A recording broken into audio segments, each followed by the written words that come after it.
अगर आप बिहार डीएलएड की तैयारी कर रहे हैं या बीपीएससी टीआरई 4 की तैयारी कर रहे हैं या बिहार दरोगा की तैयारी कर रहे हैं या बिहार के किसी भी एग्ज़ाम की तैयारी कर रहे हैं या अदर एग्ज़ाम की तैयारी कर रहे हैं तो ये बुक आपके लिए बहुत इंपॉर्टेंट है, जो कि सामान्य ज्ञान बुक है। और इस बुक को हम लोग पॉकेट जीके के रूप में इस बुक को हम लोग जानते हैं। और ये 2nd एडिशन बुक है, जो कि खान सर द्वारा ये बुक लिखा हुआ है। ऑलरेडी हमारा 2-4 वीडियो बन चुका है, जो कि आप लोग ज़रूर जाके देखिए। अगर आपके लिए एग्ज़ाम इम्पॉर्टेंट है तो आप उसको एक बार नहीं, जितना बार हो सके रिवीजन कीजिए। और आज का हमारा टॉपिक रहेगा जो कि महाजनपदों का उदय। तो आप इसे ज़रूर देखिएगा और हमारा वीडियो अच्छा लगे तो प्लीज़ लाइक शेयर सब्सक्राइब ज़रूर करें। तो चलिए बिना देर किए हम लोग बढ़ते हैं। यहाँ आप देख सकते हैं महाजनपद का उदय 6वीं शताब्दी ईसा पूर्व में उत्तर प्रदेश यानी पूर्वी उत्तर प्रदेश और पश्चिमी बिहार में लोहे का अधिक इस्तेमाल होने लगा था। कब? तो आप देख सकते हैं पूर्वी उत्तर प्रदेश और पश्चिमी बिहार में। इसके अतिरिक्त उपज से तथा अन्य आर्थिक प्रयत्नों के कारण ऋग्वैदिक कबीलाई जनजीवन में दरार पड़ने लगी और क्षेत्र ये भावना के जागृत होने से नगरों का निर्माण क्या होने लगा।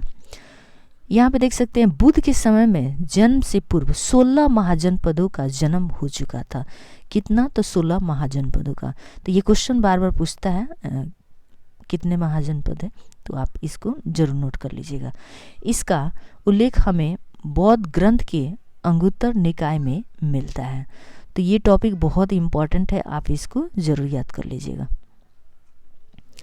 यहाँ पे आप देख सकते हैं जैन ग्रंथ भगवती सूत्र में भी 16 महाजनपदों का उल्लेख यानी मिलता है। यहाँ पे आप देख सकते हैं यहाँ पे। तो आइए हम लोग देखते हैं यहाँ पे महाजनपद और राजधानी और इसका क्षेत्र हम लोग देखते हैं। अंग का राजधानी कहाँ है? तो चंपा है। ये पूछता है क्वेश्चन, टीआरई 1 में ये क्वेश्चन पूछा हुआ था जीके के रूप में, आप इसको ज़रूर याद कर लीजिएगा हिस्ट्री का। यहाँ मगध का राजधानी कहाँ है? तो गिरिवज और राजगिरी बता सकते हैं। और इसका क्षेत्रफल क्या है? क्षेत्र है इसका पटना गया। और महाजनपद जैसे काशी का हो गया राजधानी वाराणसी और ये क्षेत्र है उत्तर प्रदेश। कौशल का संकेत एवं श्रावस्ती जो कि पूर्वी उत्तर प्रदेश में। वत्स का कौशाम्बी जो कि प्रयागराज उत्तर प्रदेश में। अवंती का उज्जैनी महासमी इसमें जिसका क्षेत्र है मालवा मध्य प्रदेश। मालवा मध्य प्रदेश। ब्रिज का गणतंत्रात्मक जिसका है वैशाली और इसका क्षेत्र है मुजफ्फरपुर। मल्ल का जिसे कुशीनारा पावा इसका क्षेत्र है देवरिया एवं गोरखपुर। चेंदी का शक्तिमती और बुंदेलखंड जो कोई क्षेत्र है। कुरु का इंद्रप्रस्थ और इसका क्षेत्र है मेरठ तथा हरियाणा में।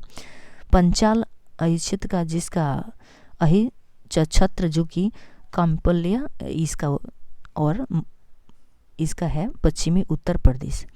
और सुरसेन का जो कि मथुरा है और ये इसका क्षेत्र है मथुरा।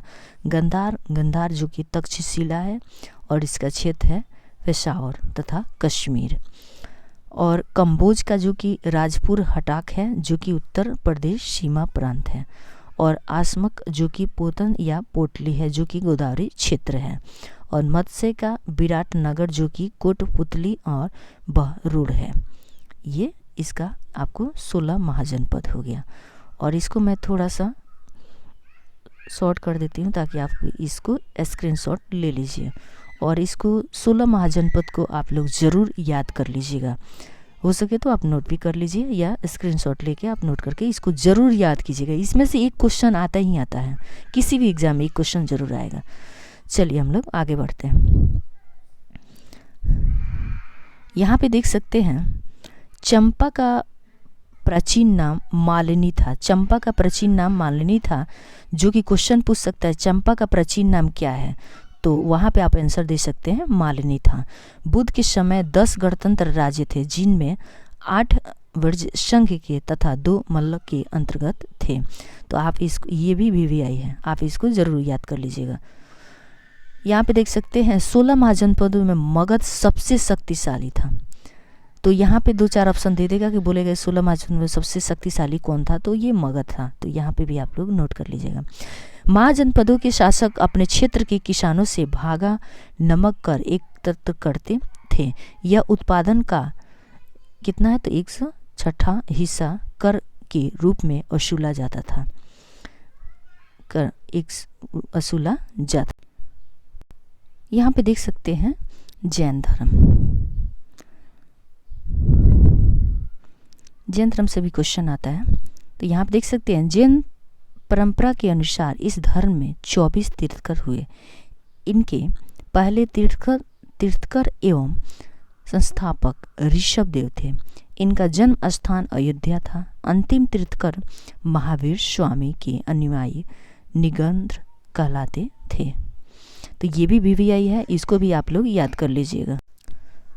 तो ये नाम भी बार बार पूछता है कि 24 तीर्थकर कौन थे, और यहाँ पे आप लोग याद कर लीजिएगा, ये भी इम्पोर्टेंट है। इनके 21वें गुरु नेमी नाथ जी एवं 22वें गुरु अरिष्ट नेमी थे। केवल 23वें तथा 24वें गुरु तीर्थकर की ऐतिहासिक जानकारियाँ मिलती हैं।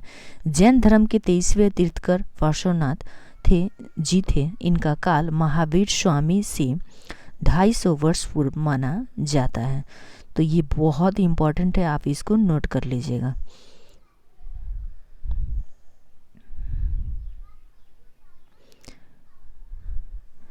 जैन अनुश्रुतियों के अनुसार पार्श्वनाथ को श्वेत मानक पर्वत पर ज्ञान प्राप्त हुआ तथा इन्होंने 4 महाव्रत दिए, जो कि सत्य, अहिंसा, अपरिग्रह तथा असत्य। महावीर स्वामी जैन धर्म के वास्तविक संस्थापक माने जाते हैं तथा 24वें एवं अंतिम तीर्थकर हुए। महावीर स्वामी का जन्म 540 ईस्वी पूर्व में वैशाली के कुंडग्राम में हुआ था। यह बिहार राज्य में है। इनके पिता सिद्धार्थ थे, जो कुल के राजा, और माता त्रिशला थी, जो कि लिच्छवी शासक चेटक की बहन थी। ये भी क्वेश्चन पूछता है कि किसकी बहन थी। ये टॉपिक जो भी मैं पढ़ा रही हूँ अभी, ये बहुत इंपॉर्टेंट है, यहाँ से हमेशा एग्जाम में क्वेश्चन आता है, तो आप लोग इसको ज़रूर नोट कर लीजिएगा। इनकी पत्नी यशोदा एवं पुत्री अनुजा, जो कि प्रियदर्शनी थी। इनके भाई का नाम नंदीवर्धन था, जो कि बड़ा भाई। इन्हीं की अनुमति से महावीर ने गृह त्याग किया। 30 वर्ष की उम्र में महावीर के बचपन का नाम वर्धमान था। महावीर के बचपन का नाम क्या था, तो वर्धमान था। जैन धर्म में पूर्ण ज्ञान को केवल्य ज्ञान कहा गया है। तो ये भी पूछता है। 12 वर्ष तक लगातार कठोर तपस्या तथा साधना के बाद 42 वर्ष की आयु में महावीर को जुमकंग्राम के पास त्रिजुपालिका नदी के किनारे एक शाल के वृक्ष के नीचे केवल्य पर संपूर्ण ज्ञान प्राप्त हुआ। केवल्य प्राप्त हो जाने के बाद महावीर स्वामी को जिन विजेता, जितेंद्रिय, अहर्त पूज्य एवं निगर्थ बंधन रहित जैसी उपाधि मिली है। बौद्ध साहित्य में महावीर स्वामी को निगंठ नाथपूत कहा गया है। महावीर स्वामी ने सर्वप्रथम 11 ब्राह्मणों को उपदेश दिया, जिन्हें गणधर कहा जाता था। महावीर ने अपना उपदेश प्राकृतिक भाषा में दिया। तो ये भी पूछ सकता है कि उन्होंने किस भाषा में उपदेश दिया, तो यहाँ पे देख सकते हैं प्राकृतिक भाषा में उपदेश दिया। महावीर स्वामी का प्रथम शिष्य जमाली था। तो ये भी पूछ सकता है कि वो महावीर स्वामी का प्रथम शिष्य कौन था, तो जमाली आप इसको नोट कर लीजिएगा। उनके दामाद थे। पहला विद्रोह महावीर के विरुद्ध जमाली ने किया। जैन धर्म की प्रथम भिक्षुणी यानी नरेश दधिवाहन की पुत्री चंपा थी। महावीर स्वामी के भिक्षुणी संघ के प्रधान चंदना थी। तो ये आप लोग जरूर याद कर लीजिएगा। भगवान महावीर की मृत्यु के समय केवल एक गणधर शुद्ध मन आर्य सुधर्मा जो कि जीवित था, जो कि 72 वर्ष की अवस्था में 468 ईस्वी पूर्व पावपुरी राजगीर बिहार में महावीर की मृत्यु निर्माण हो गई। महावीर स्वामी को मल राजा श्रीपाल के राजप्रसाद में निर्माण प्राप्त हुआ था। संथरा या अन्यर्थकी या निष्प्रतिकारक मर वैकुंठ संलेखना और जैन समुदाय का एक धार्मिक संस्कार है। जैन धर्म में संलेखना से तात्पर्य है उपासना द्वारा शरीर को त्यागना। मतलब इसका है कि आप उपासना के द्वारा अपनी प्राण को त्यागते हैं। तो ये किस में था, किस धर्म में? तो ये जैन धर्म में था। भूख लगा हो लेकिन आप खाएंगे नहीं, क्यों? क्योंकि आपको मृत्यु की प्राप्ति करना है। तो वही है संलेखना विधि जो कि जैन धर्म में है। तो आप लोग इसको नोट कर लीजिएगा, ये बहुत ही इम्पोर्टेंट है। यहाँ पे देख सकते हैं जैन धर्म में 5 प्रकार के ज्ञान को परिभाषित किया गया है। एक है मति इंद्रजनित ज्ञान, और दूसरा है श्रुति सुनकर होने वाला ज्ञान, और तीसरा है अवधि दिव्य ज्ञान जो दूर देश का ज्ञान हो गया, और चौथा है मन पर्याय किसी के मन की बात जानने वाला, और पांचवा है केवल्य जो कि अंतिम और संपूर्ण ज्ञान जैनियों द्वारा अपने पवित्र ग्रंथों के लिए सामूहिक रूप जैन आगमन शब्द का प्रयोग करते हैं। इनके अंतर्गत 12 अंग, 12 उपांग और 6 छिद्र सूत्र और 4 मूल सूत्र जो कि 10 प्रकृत जो कि 2 चूली का सूत्र जो कि नंदी सूत्र एवं अन्वय योग द्वार को सम्मिलित किया जाता है। अंगों एवं उपांगों पर जो भाज्य लिखे गए हैं वे नियुक्त चूड़ी एवं टीका कहलाते हैं। जैन धर्म के अनुसार जीव को अनंत चतुष्टय प्राप्त हो जाता है। वो अनंत ज्ञान और अनंत दर्शन, अनंत वीर्य बल तथा अनंत आनंद सुख की प्राप्ति कर लेता है। महावीर स्वामी ने 5वां व्रत ब्रह्मचर्य दिया जो कि महाव्रतों को 2 भागों में बांट दिया, जो कि अरुव्रत गृहस्थ आम आदमी जो कि महापर्व जो कि मुनि द्वारा। जैन धर्म के 3 रत्न है जो कि समान ज्ञान, समय दर्शन और समयक आचरण जो कि चरित्र है। ये भी इम्पोर्टेंट है। जैन धर्म के सप्तभंगी ज्ञान के 2 अन्य नाम है, जैसे कि अनेकावाद और अनेकांतवाद जो कि जैन धर्म दर्शन का तत्व मीमांसीय सिद्धांत है। दूसरा है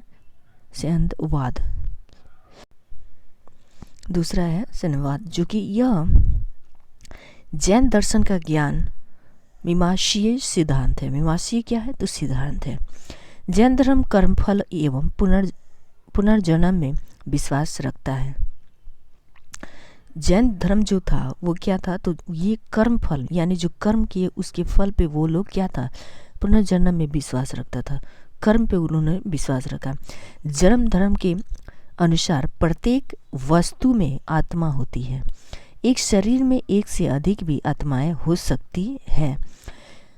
भद्रबाहु द्वारा स्थित कल्पसूत्र में जैन तीर्थकों की जीवनी है।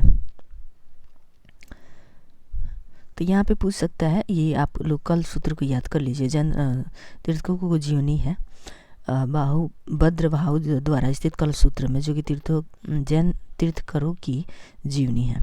मथुरा एवं अमर आवती शैलियों में जैन धर्म से संबंधित मूर्तियों का निर्माण क्या है? तो करवाया गया है। जैनों ने शिक्षा के केंद्र को विकसित किया जिन्हें उपासना कहा जाता है।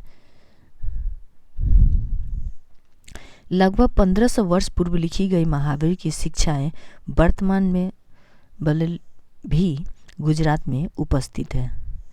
जैन दर्शन शास्त्र के अनुसार जिन शब्द का अर्थ विजेता होता है, यहाँ पे आप देख सकते हैं जैन संगतियाँ, जो कि आप यहाँ देख सकते हैं। प्रथम संगतिया वर्ष हो गया 300 ईसा पूर्व, स्थल हो गया पाटलिपुत्र और अध्यक्ष हो गया सुतल भद्र उपाध्यक्ष भद्रबाहु, और द्वितीय हो गया जो कि 512 ईस्वी पूर्व ईस्वी में, और बल्लवी और गुजरात जो कि देवाद्री क्षमा श्रवण। प्रथम संगति में जैन धर्म को 2 शाखाओं में विभाजित हो गया था, जो कि दिगंबर और श्वेतंबर। और यहाँ पे देख सकते हैं दिगंबर में भद्रबाहु के अनुयायी रूढ़िवादी थे और वस्त्र का त्याग किया। वो जो दिगंबर थे वो वस्त्र नहीं पहनते थे, तो उन्होंने वस्त्र का क्या किया था, तो त्याग किया था। श्वेतंबर जो कि सुतल भद्र के अनुयायी सुधारवादी थे, जो वस्त्रों का त्याग नहीं किया। वो श्वेतंबर जो थे वो क्या थे, वस्त्रों का त्याग उन्होंने नहीं किया, उन्होंने वस्त्र का धारण किया था। द्वितीय संगति में आगमन साहित्य का संकलन किया गया है, तो ये भी इम्पॉर्टेंट है, इसको भी आप लोग याद कर लीजिएगा।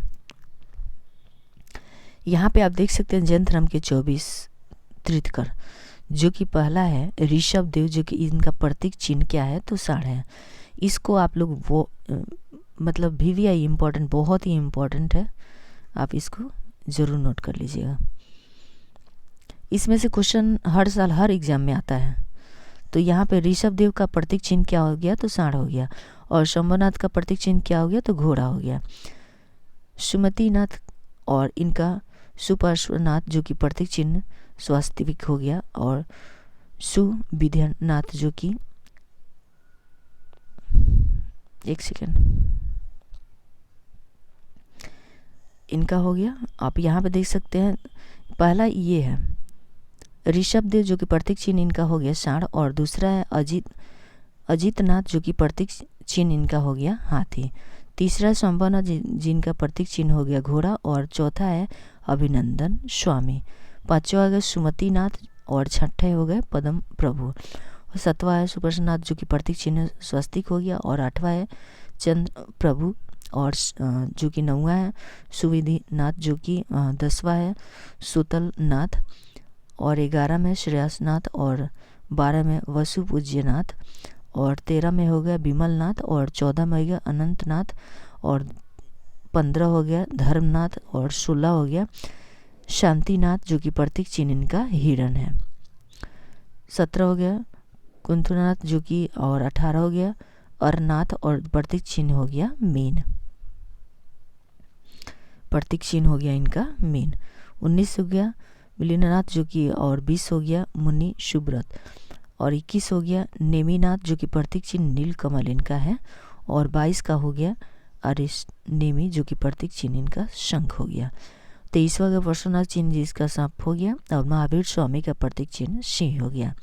तो ये टोटल आप लोग 24 याद कर लीजिएगा। 24 में पूरा तो नहीं पूछता है, लेकिन इसमें से फर्स्ट, सेकंड और थर्ड, फोर्थ तक पूछता है, और लास्ट में इधर 23 और 24 जो कि हमेशा पूछता रहता है। आप इसको स्क्रीनशॉट ले लीजिए, जो कि आपके लिए बहुत इम्पोर्टेंट है। यहाँ पे देख सकते हैं बौद्ध धर्म। यहाँ पे हम लोग बौद्ध धर्म को देखते हैं। बौद्ध धर्म की स्थापना गौतम बुद्ध ने की थी, जिसकी संस्थापक गौतम बुद्ध का जन्म 563 ईस्वी पूर्व नेपाल की तराई में स्थित कपिलवस्तु के लुम्बिनी ग्राम में हुआ था।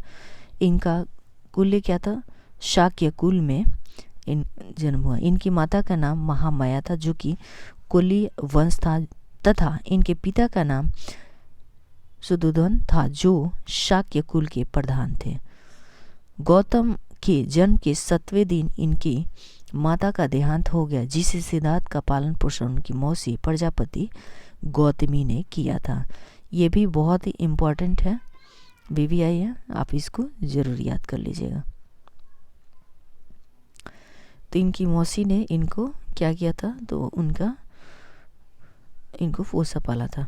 सिद्धार्थ का गौतमी ने किया था। इनके बचपन का नाम सिद्धार्थ था, जो कि 16 वर्ष की अवस्था में सिद्धार्थ का विवाह शाक्य कुल की कन्या यशोधरा से हुई, जिनका बौद्ध ग्रंथों में अन्य नाम बिंबा, गोपा, भटक्षना और मिलता है। इनके पुत्र का नाम राहुल था। कौंडिन्य नाम के ब्राह्मण ने भविष्यवाणी की थी कि सिद्धार्थ महान सम्राट या महान साधु बनेगा। बुद्ध के जीवन के 4 घटनाओं ने प्रभावित उन्हें किया, जैसे कि पहला है बुजुर्ग व्यक्ति। दूसरा है बीमार व्यक्ति, और तीसरा है मृत व्यक्ति, और चौथा है साधु सन्यासी।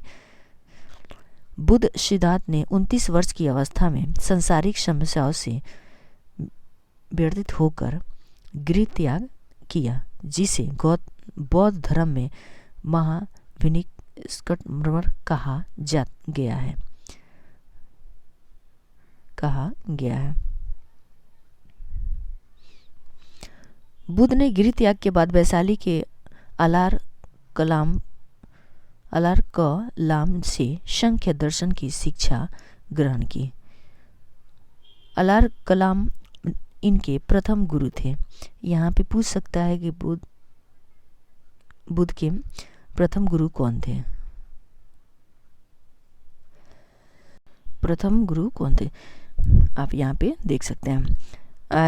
जिनसे उन्होंने शून्यता योग का ज्ञान ग्रहण किया। बुद्ध के द्वितीय गुरु राजगीर के रुद्रकरापुत्र थे, जिन्होंने योग की शिक्षा प्रदान की। तो यहाँ पे पूछ सकता है कि योग की शिक्षा कौन दिया बुद्ध को? तो यहाँ पे आप देख सकते हैं, इनका नाम है रुद्रकरापुत्र थे। बुद्ध ने उरुवेला नामक स्थान पर कौंडिन्य एवं अन्य साथियों के साथ कठिन तपस्या की। बुद्ध का अर्थ ज्ञान होता है। महात्मा बुद्ध ने 6 वर्ष तक की बिना जल व अन्न ग्रहण किए कठिन तपस्या के बाद 35 वर्ष की आयु में वैशाख पूर्णिमा की रात पीपल वट वृक्ष के नीचे निर्जना फाल्गुन नदी के तट पर सिद्धांत को ज्ञान प्राप्त हुआ। ज्ञान प्राप्ति के बाद गौतम बुद्ध के नाम से प्रसिद्ध हुए तथा वह स्थान बोध गया कहलाया। बुद्ध शाक्य मुनि एवं गौतम बुद्ध के रूप में प्रसिद्ध हुए। ज्ञान प्राप्ति के पश्चात भगवान बुद्ध ने सारनाथ में कौंडिन्य एवं उनके साथियों को प्रथम उपदेश दिया, जिसे धर्म चक्र प्रवर्तन कहा जाता है। बुद्ध ने अपने उपदेश आमजन की भाषा पाली में दिए। तो पूछ सकता है क्वेश्चन कि उन्होंने कौन सी भाषा में उपदेश दिया था? तो ये पाली में। आप इसको जरूर नोट कर लीजिएगा। महाबोधि मंदिर समूह या महाबोधि विहार से गौतम बुद्ध ने दुनिया के लिए बौद्ध धर्म के अपने दिव्य ज्ञान का प्रचार किया था। बुद्ध ने तपस एवं कालिक नमक को शूद्रों को बौद्ध धर्म का सर्वप्रथम अनुयायी बनाया। बुद्ध ने सर्वाधिक उपदेश कौशल की राजधानी श्रावस्ती में दिए एवं सर्वाधिक वर्षा काल की श्रावस्ती में व्यतीत किया। अंतिम उपदेश वैशाली में दिया। तो ये भी पूछ सकते हैं कि अंतिम उपदेश कहाँ दिया? तो ये वैशाली में दिए। बुद्ध ने मध्य प्रतिपदा मार्ग का प्रतिपादन किया। बुद्ध ने कहा, राग के समान कोई अग्नि नहीं। बुद्ध ने क्या कहा? तो राग के समान कोई अग्नि नहीं, देश के समान कोई बलि नहीं, और शांति के समान कोई सुख नहीं। मनुष्य अपने भाग्य का स्वयं निर्माता है। विश्व दुखों का सागर है और मृगदाय ऋषि पतन सारनाथ बुद्ध का प्रथम उपदेश है। अष्टांगिक मार्ग की संकल्पना बौद्ध धर्म से संबंधित है। अष्टांगिक मार्ग की संकल्पना धर्म चक्र प्रवर्तन सूत्र से प्रेरित है। बौद्ध धर्म को राजकीय संरक्षण प्रदान करने वाले प्रथम विदेशी शासक थे यहाँ पे, जो कि मिनेंडर यूनानी और दूसरा कनिष्क जो कि चीन थे। बुद्ध चरित्र सौंदर्य और सूत्र अलंकार प्रज्ञापारमिता पुस्तक के लेखक अश्वघोष थे। अवंती के शासक प्रद्योत ने बुद्ध को आमंत्रित किया था, लेकिन बुद्ध ने अवंती की यात्रा ही नहीं की। उपाली बुद्ध का प्रधान शिष्य था और आनंद बुद्ध का प्रिय शिष्य था।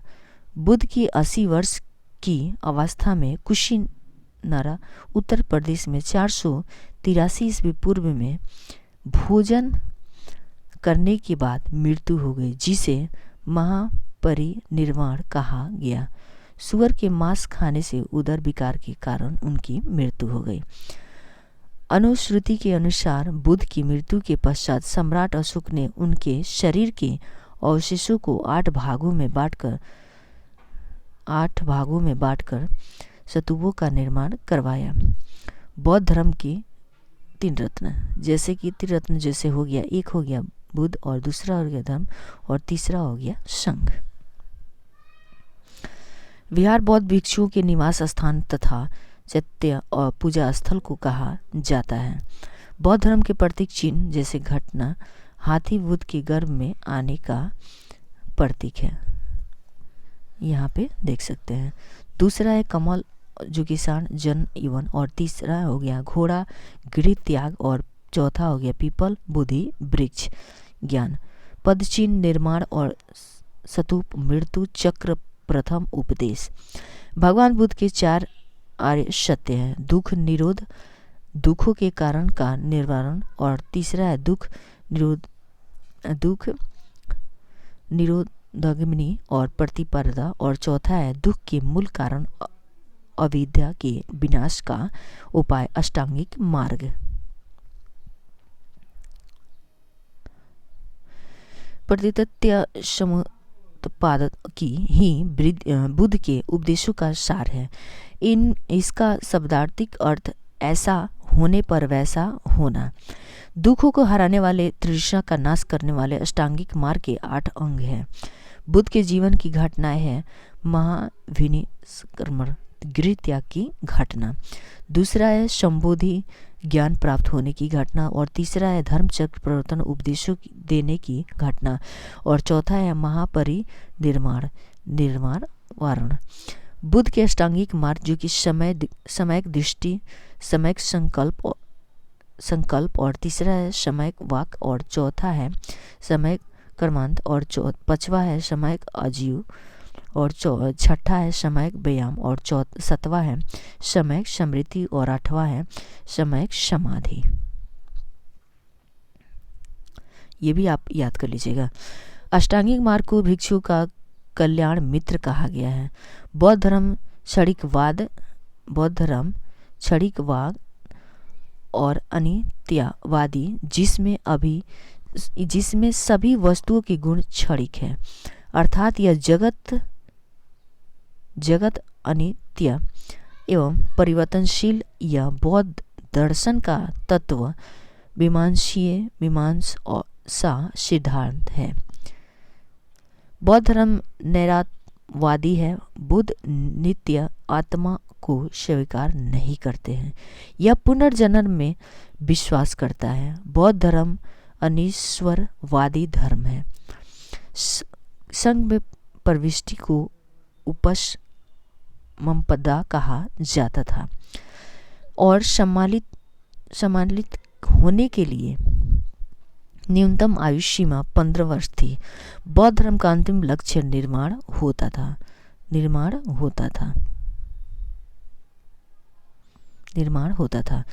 निर्माण का शब्द अर्थ दीपक का बुझ जाना होता है। बुद्ध ने निर्वाण प्राप्ति के लिए भिक्षुओं के 10 शीलों पर बल दिया। गृहस्थों के लिए बुद्ध ने पंचशील सिद्धांत दिया, और पंचशील सिद्धांत एक पहला हो गया झूठ नहीं बोलना चाहिए, दूसरा चोरी नहीं करना, और तीसरा हो गया हिंसा नहीं करना चाहिए, और चौथा है नशा नहीं करना चाहिए, और पांचवा है व्यभिचार नहीं करना चाहिए। बौद्ध धर्म के त्रिपिटक 3 है, जो कि पाली भाषा में 3 पिटक निम्नलिखित सुत्त पिटक रचनाकार आनंद। सुत्त पिटक को बौद्धों का यहाँ पे देख बौद्धों का इनसाइक्लोपीडिया कहा जाता है।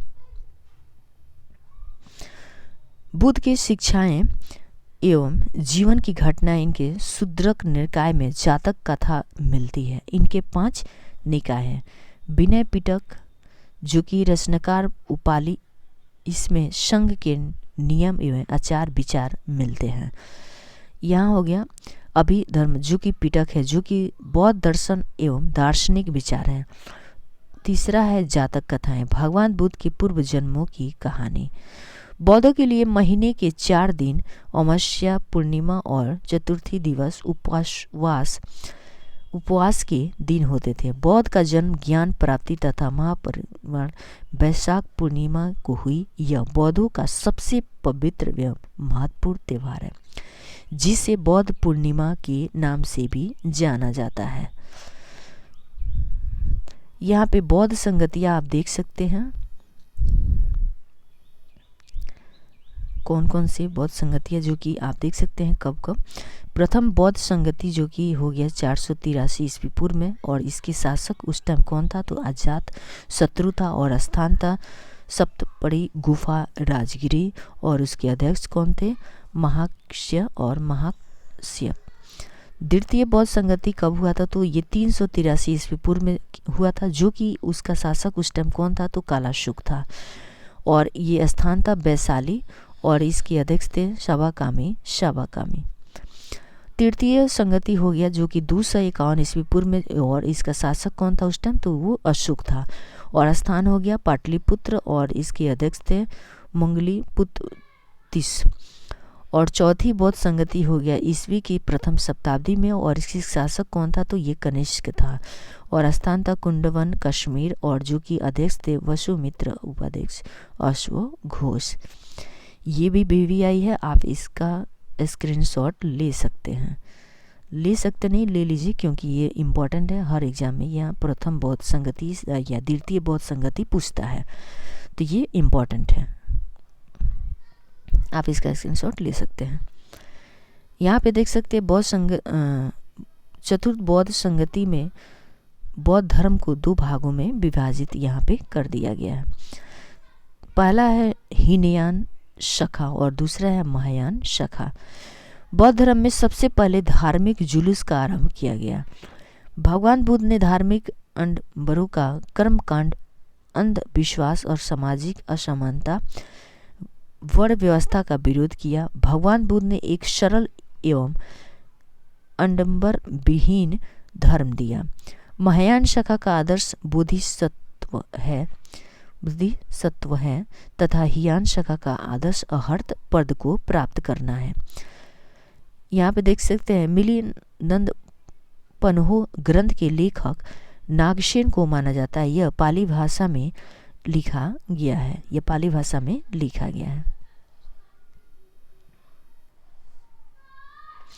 मिलिंद पन्हो ग्रंथ में यूनानी शासक मिनेंडर एवं बौद्ध भिक्षुक नागसेन के मध्य प्रश्नोत्तर वार्तालाप संग्रहित है। गंधार, मथुरा, अमरावती मूर्तिकला शैलियों में भगवान बुद्ध से संबंधित कई मूर्तियां बनी। सर्वाधिक बुद्ध मूर्ति का निर्माण गंधार शैली के अंतर्गत किया गया। बौद्ध धर्म का भूटान, तिब्बत, नेपाल एवं पड़ोसी देशों में प्रचार प्रसार पद्मसंभव ने किया। तक्षशिला व नालंदा विश्वविद्यालय विकसित हुए जो शिक्षा के बड़े केंद्र बने। कौन सा तो तक्षशिला एवं नालंदा विश्वविद्यालय क्या हुए तो शिक्षा के सबसे बड़े केंद्र बने। बौद्ध धर्म की शिक्षा प्राप्त करने हेतु फहियान एवं ह्वेनसांग जी से विदेशी यात्री भारत आए थे। बौद्ध धर्म को इन्होंने सबसे पहले विदेशी यात्री कौन फहियान और ह्वेनसांग जो कि विदेश से आए थे। यहाँ पे देख सकते हैं भगवत धर्म जो कि वैष्णव धर्म है। इस टॉपिक को हम लोग कवर करेंगे। यहाँ पे भागवत धर्म का उद्भव मयोत्तर काल में हुआ। इस धर्म के विषय में प्रारंभिक जानकारी उपनिषदों से मिलती है। वैष्णव धर्म के संस्थापक वसुदेव कृष्ण थे।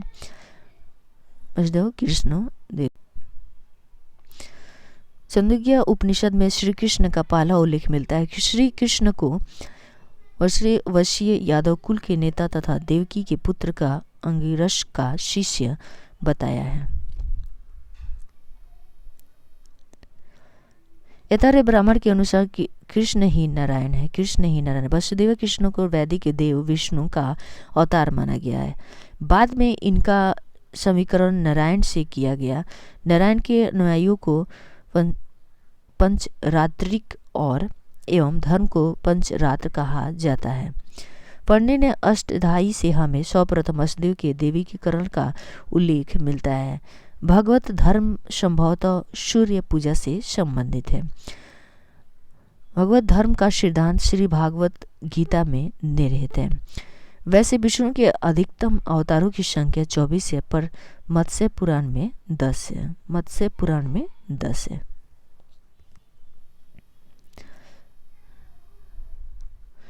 अवतारों का उल्लेख मिलता है मत्स्य, कूर्म और वराह, नृसिंह और वामन, परशुराम, राम, बलराम, बुद्ध और कलिक 10वां अवतार भविष्य में होगा। इन अवतारों में कृष्ण का नाम नहीं है, क्योंकि कृष्ण स्वयं भगवान के साक्षात स्वरूप है। विष्णु के अवतारों में वराह अवतार सर्वाधिक लोकप्रिय था। वराह का प्रथम उल्लेख ऋग्वेद में मिलता है। अवतारवाद का सर्वप्रथम उल्लेख भागवत गीता में मिलता है। विष्णु को चतुर्व्यूह, शंभ और अनिरुद्ध, पद्मन और संकर्षण के साथ पूजा जाता है। चतुर्व्यूह पूजा का सर्वप्रथम उल्लेख विष्णु संहिता में मिलता है। वैष्णव धर्म के रात्र प्रमुख है। यहाँ पे वसुदेव, कृष्ण और संकर्षण और लक्ष्मी, अनिरुद्ध और पदुमन। यह नोट में देख सकते हैं विष्णु के सुदर्शन चक्र में 6 तिलियां हैं। दक्षिण भारत में भागवत धर्म को अलवातार और आलवार कहा जाता है। मेगास्थित ने श्री कृष्ण को हेराक्लीज कहा है। मेगास्थित ने कृष्ण को क्या कहा है? तो हेराक्लीज कहा है। यहाँ वैष्णव धर्म के सिद्धांत व शाखाएं आप देख सकते हैं।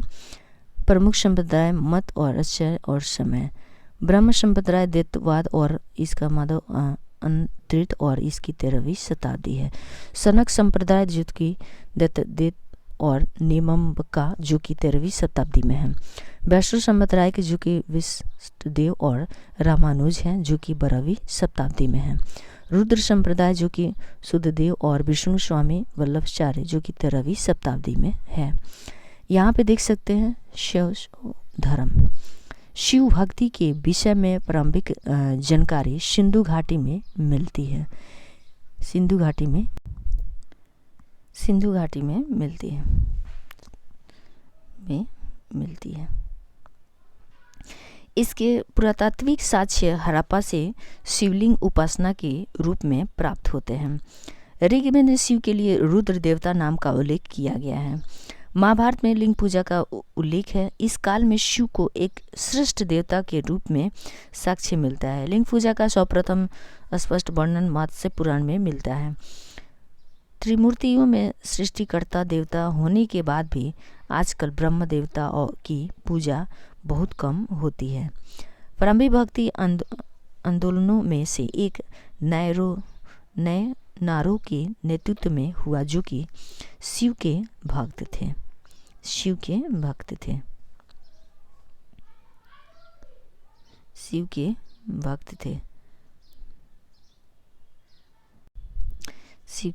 थे। यहाँ नटराज एक ब्रह्मांडीय नर्तन के रूप में हिंदू भगवान शिव का चित्रण है। शैव धर्म का विकास शुंग और सातवाहन वंश के समय में हुआ था। रैनी गुट्टा मद्रास से गुंडीमल लिंग प्राप्त होता है। ये शिव की प्राचीनतम मूर्ति है। कौस्तिकी शतपथ ब्राह्मण ने शिव के 8 रूपों का उल्लेख 4 सहारक के रूप में, 4 सौम्य रूप में और शैव संप्रदायों का प्रथम उल्लेख पतंजलि के महाभाष्य में शिव भागवत नाम से हुआ। तैत्तिरीय आरण्यक में शिव की पत्नी पार्वती के नाम का उल्लेख है। वामन पुराण में शैव संप्रदाय की संख्या 4 बताई गई है, जो कि है पशुपत और दूसरा है कपालिक और तीसरा है कालामुख और चौथा है नंग्यात्या।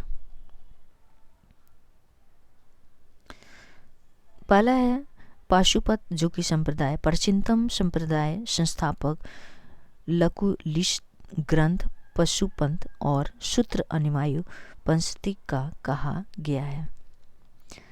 दूसरा है कापालिक संप्रदाय, जो कि यह भैरव को पूजते थे, यह अतिवादी है। प्रमुख केंद्र श्री शैल नामक स्थान है। तीसरा है कालामुख संप्रदाय, यह अतिवादी है। शिव पुराण में महाव्रतधर कहा गया, ये नर कपाल में जल भोजन पान करते हैं, चिता की भस्म लगाते हैं। चौथा है लिंग्यात, जो कि संप्रदाय, इसका विस्तार कर्नाटक में ही हुआ। संस्थापक ऋषि एवं वासव ये जंगम भी कहे जाते थे। कश्मीरी शैव संप्रदाय के संस्थापक वसुगुप्त थे। शिव को इन्होंने अद्वितीय माना। ये दार्शनिक और ज्ञान मार्गी होते हैं। दक्षिण भारत में सर्व धर्म का प्रचार नयनार या अंडियार संतों द्वारा किया गया। कुषाण शासकों की मुद्रा पर शिव एवं नंदी एक साथ अंकन प्राप्त होता है। दक्षिण भारत में शैव धर्म और चालुक्य, राष्ट्रकूट, पल्लव एवं चोलों के समय लोकप्रिय रहा है। नाथ संप्रदाय की स्थापना 10वीं शताब्दी में मत्स्येंद्र नाथ ने इसका व्यापक प्रचार प्रसार बाबा गोरखनाथ के समय में हुआ। उनके द्वारा प्रतिपादित सिद्धांतों को तंत्र कहा जाता है। आजीविक संप्रदाय संस्थापक मखलित पुत्र गोशाल या भगवान महावीर के साथ तपस्या की तथा इनकी मृत्यु हो जाती है। फिर इनके बाद इनके 2 शिष्य फकुद कच्यन और एवं पूरन कश्यप से मिलकर आजीवन संप्रदाय की स्थापना की।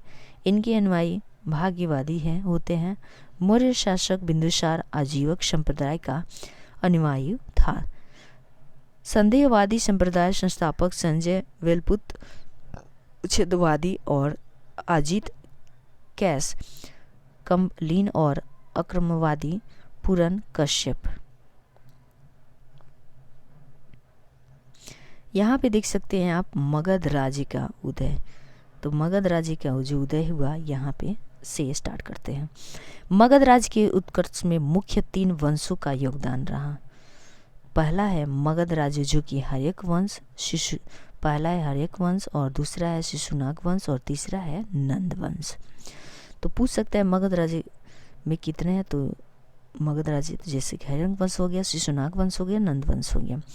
यह मगध का सबसे प्राचीन वंश के संस्थापक बृहदत्त थे और जरासंध बृहदत्त का पुत्र था।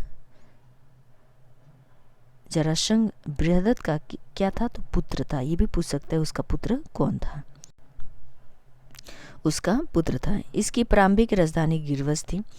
पूछ सकता है कि इसकी प्रारंभिक राजधानी कौन सी थी, गिरवज थी।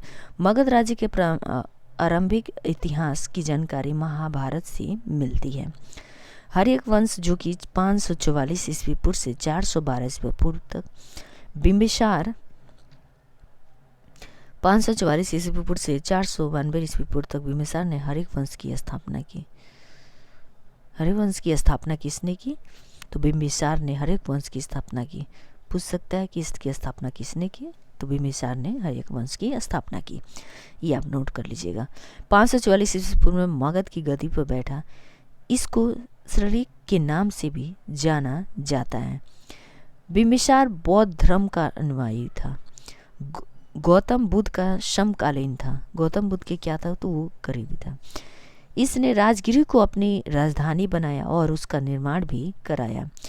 इस नगर का योजनाकार वास्तुकार महागोविंद था।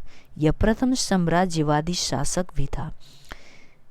इसने अंग नरेश बृहदत्त को हराया एवं अपने पुत्र अजातशत्रु को वहां का गवर्नर नियुक्त कर दिया। इसने कौशल नरेश प्रसेनजीत की बहन कौशला देवी से विवाह किया। इसने लिच्छवी राजकुमारी चेलना से विवाह किया, जिसे इनका पुत्र अजातशत्रु तो पैदा हुआ। प्रसेनजीत ने बिंबिसार को काशी दहेज में दिया। तो प्रसेनजीत जो था वो बिम्बिसार को काशी को क्या किया, दहेज में दे दिया। इसने मध्य देश की राजकुमारी क्षेमा खेमा से विवाह किया। क्षेमा उसका नाम था। उसने अपने चिकित्सक जीवक को अवंती के शासक पदुत को पादुक रोग से पीड़ित था, उसकी चिकित्सा हेतु भेजा। जीवक की शिक्षा तक्षशिला से हुई थी। जो जीवक था, ये भी क्वेश्चन पूछ सकता है कि जीवक की शिक्षा कहाँ से हुई थी, तो यहाँ देख सकते हैं तक्षशिला में हुई थी। इनके पुत्र अजातशत्रु जो कि 492 में ईस्वी पूर्व में इनकी हत्या कर दी गई। अजातशत्रु 492 ईस्वी पूर्व में जो कि 460 ईस्वी पूर्व, इनका उपनाम कुड़िक था तथा इसे प्रतिहंता भी कहा जाता था। अजातशत्रु 492 ईस्वी पूर्व में मगध की गद्दी पर बैठा था।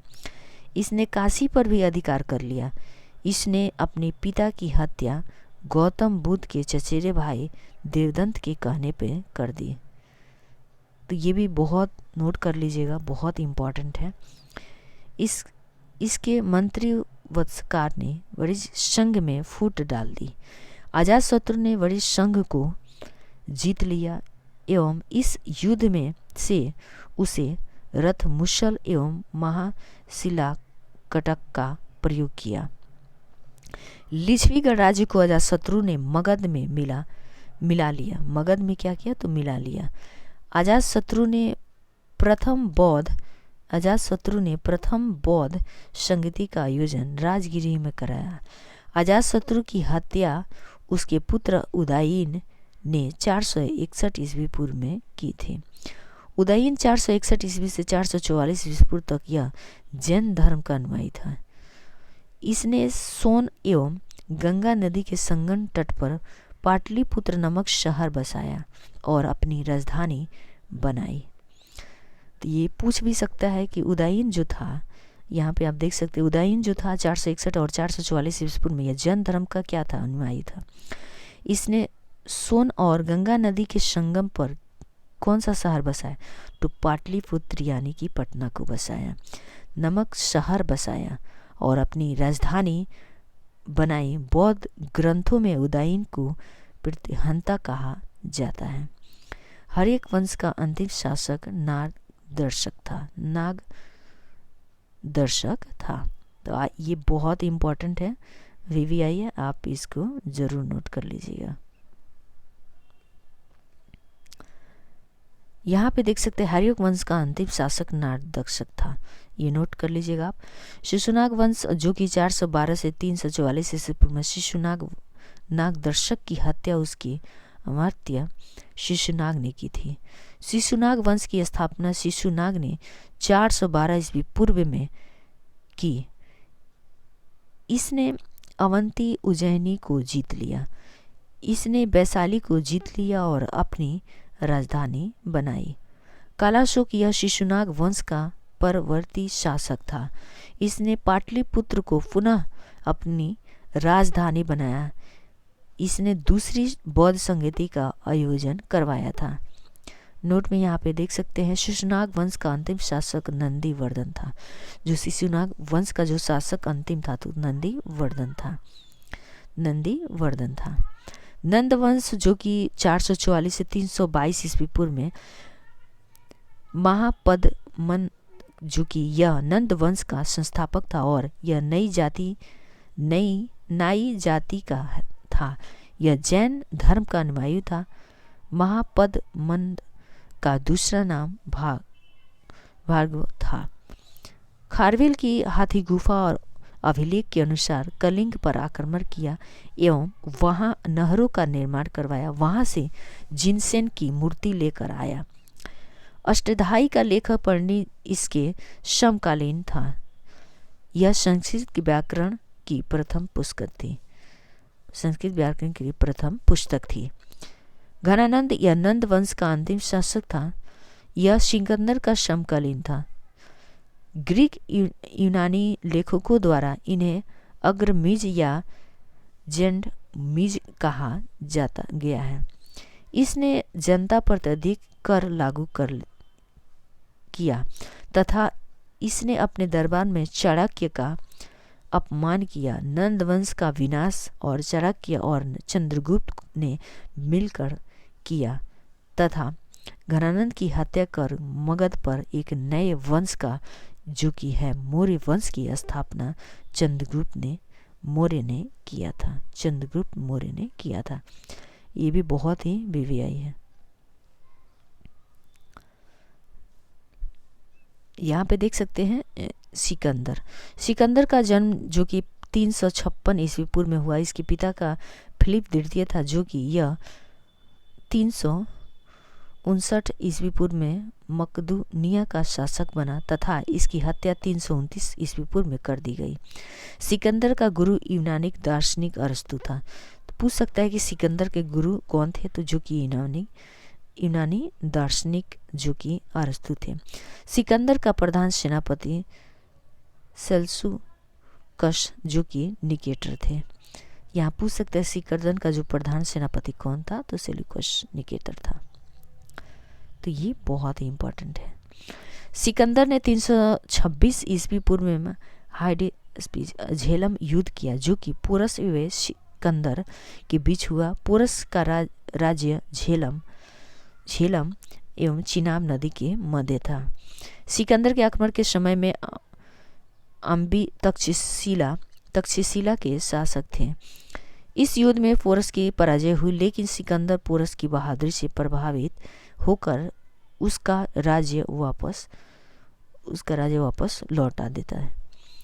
भारत विजय अभियान में सिकंदर ने 326 ईस्वी पूर्व में बैक्ट्रिया जीतने के बाद काबुल होता हुआ हिंदुकुश पर्वत को पार किया और सिंधु नदी पार कर भारत की धरती पर कदम रखा। इस समय सिकंदर की सेना ने कुछ अफवाहों से डरकर व्यास नदी को पार करने से मना कर दिया। सिकंदर ने भारत में 3 शहर बसाया। सिकंदर ने भारत में कितने शहर बसाया, तो ये पहला है निकिया यानी विजयनगर, दूसरा अलेक्जेंड्रिया जो, और तीसरा है बुके फैला। नोट में बुके फैल्स शहर इसने अपने प्रिय घोड़े के नाम पर रखा था। सिकंदर 19 महीने भारत में रहा था तथा 325 ईस्वी पूर्व को वह स्थल मार्ग से भारत से लौटा। सिकंदर की मृत्यु 323 ईस्वी पूर्व में बेबीलोन में यानी बुखार होने से हो गई थी। सिकंदर के अभियान से भारतीयों को 4 स्थल एवं 4 जलीय मार्गों का ज्ञान हुआ। सिकंदर के साथ 3 इतिहासकार भारत आए थे। पहला है नियाकस और जो कि नौसेना का प्रमुख, और दूसरा है अनेसिक्रेटस जो कि, और तीसरा है अरिस्टोबुलस। यहाँ पे देख सकते हैं आप मौर्य साम्राज्य जो कि 322 ईस्वी पूर्व से 150 ईस्वी पूर्व की जो मौर्य साम्राज्य की साहित्यिक स्रोत से जानकारी ये मिली है। ब्राह्मण साहित्य के अनुसार ये शूद्र, जैन वे बौद्ध साहित्य के अनुसार क्षेत्रीय, मुद्राक्षस के अनुसार विरसल जो कि निम्न वर्ग का हो गया, और रोमिला थापर के अनुसार जो कि वैश्या हो गया, और 5वां है सर्वाधिक मान्य मत जो कि क्षेत्रीय है। चंद्रगुप्त मौर्य जो कि 322 ईस्वी पूर्व से 298 ईस्वी पूर्व तक 340 ईस्वी पूर्व में बिहार में चंद्रगुप्त ने नंद वंश के घनानंद अंतिम शासक को हराकर 322 ईस्वी पूर्व में मौर्य वंश की स्थापना की। घनानंद को हराने के लिए चाणक्य विष्णुगुप्त शर्मा ने चंद्रगुप्त की सहायता की तथा इसे 1000 कोषापण में खरीदा। चंद्रगुप्त ने तक्षशिला में शिक्षा प्राप्त की थी। 322 ईस्वी पूर्व में चंद्रगुप्त मौर्य मगध की राजगद्दी पर बैठा तथा इसका वास्तविक संस्थापक बना। जस्टिन ने यूनानी इतिहासकारों ने चंद्रगुप्त मौर्य को सेंड्रोकोटस एवं एंड्रोकोटस के रूप में उल्लेखित किया। विलियम जोन्स ने बताया कि चंद्रगुप्त मौर्य की सेंड्रोकोटस 305 ईस्वी पूर्व में चंद्रगुप्त ने सिकंदर के सेनापति सेलूकस निकेटर को पराजित किया। इसके परिणाम स्वरूप निकेटर ने अपनी पुत्री हेलेना का विवाह चंद्रगुप्त के साथ किया तथा यह भारत का पहला अंतर्राष्ट्रीय विवाह था। अर्थशास्त्र पुस्तक के लेखक कौन है? कौटिल्य चाणक्य को माना जाता है। इसका संबंध राजनीति विज्ञान से। अर्थशास्त्र प्रथम भारतीय पुस्तक है जिसकी तुलना मैकियावेली की प्रसिद्ध पुस्तक प्रिंस से की जाती है। भारत का प्रथम प्रभुत्व समापन शासक चंद्रगुप्त मौर्य को माना जाता है। चंद्रगुप्त मौर्य का आध्यात्मिक गुरु भद्रबाहु था। इसने जैन धर्म ग्रहण किया। चंद्रगुप्त मौर्य ने अपने जीवन के अंतिम दिन श्रवणबेलगोला कर्नाटक की पहाड़ियों पर गुजरे थे। श्रवणबेलगोला का अंतिम मंदिर जैन धर्म से संबंधित है। कुसुमपुर पाटलिपुत्र का प्राचीन नाम है।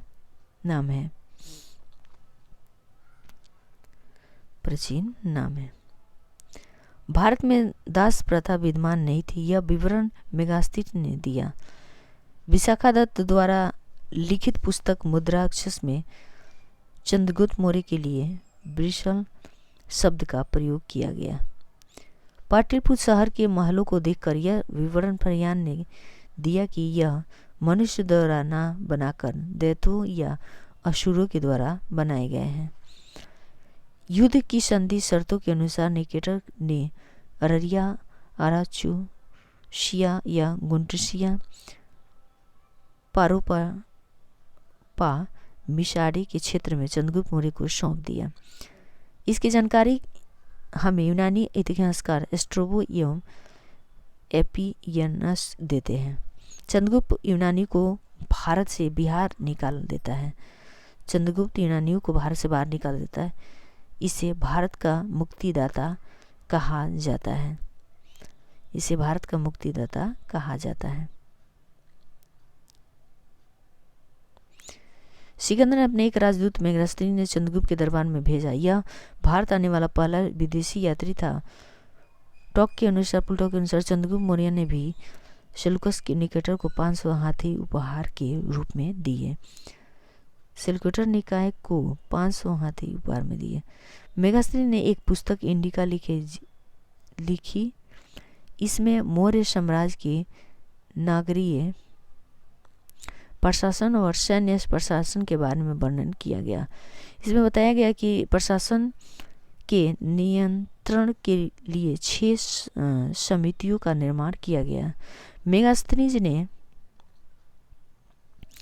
मौर्यों के महलों का भी वर्णन किया जिसमें लकड़ी एवं पत्थरों का प्रयोग किया गया है। इंडिका में पाटलिपुत्र का वर्णन किया जिसमें पाटलिपुत्र को पबलीवोर्थ नमक दिया गया था जो गंगा व सोन नदी के संगम पर स्थित है। इसमें 570 बुर्ज और 64 मीनार है। मेगास्थिनी ने मौर्य समाज को 7 वर्गों में विभाजित किया परंतु यह कथन प्रमाणित नहीं है। चाणक्य ने अर्थशास्त्र नामक पुस्तक लिखा जो संस्कृत भाषा में है और उसमें 15 अभिकरण, 180 प्रकरण और लगभग 4000 श्लोक हैं। यह राजनीति के विषय पर आधारित पुस्तक है। चंद्रगुप्त जैन धर्म का अनुयायी था तथा अपने जीवन के अंतिम समय में पुत्र के पक्ष में शासन त्याग कर जैन मुनि भाद्रबाहु से जैन धर्म की दीक्षा लेकर श्रवणबेलगोला जो मैसूर में है वहाँ 298 ईस्वी पूर्व में चला गया और उपवास द्वारा शरीर त्याग दिया। संलेखना विधि से